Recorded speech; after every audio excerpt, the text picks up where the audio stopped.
Sabar ya dek, mungkin dia bukan jodohmu. Perempuan ini bersedih calon suaminya tiba-tiba putuskan hubungan saat sebelum lamaran, barang lamaran diminta kembali.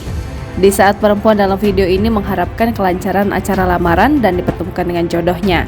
Namun apa daya, takdir kisah cinta mereka berkata lain.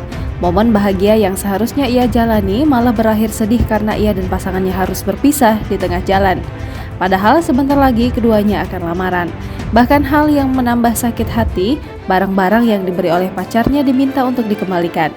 Ia tampak tegar ketika mengemas barang-barang yang akan dikembalikan, di antaranya mukena, perlengkapan make up, dan lain-lain.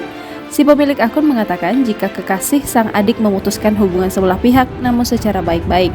Sementara dalam unggahannya yang lain disebutkan jika momen lamaran yang seharusnya berjalan itu sebenarnya sudah lama ditunda dengan berbagai alasan.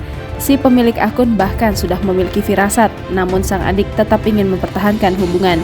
Di sisi lain, si pemilik akun pun tak lupa selalu memberikan doa untuk sang adik agar segera menemukan pengganti yang lebih baik lagi.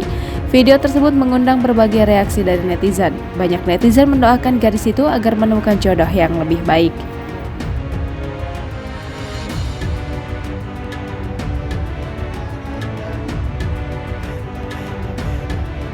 Barangnya diminta lagi, Besti. Udah belanja bareng, beli cincin bareng. Sedih banget. Ini barang-barang buat lamaran, ada mukena, daleman. Belinya berdua deh. Diminta lagi sama yang cowok.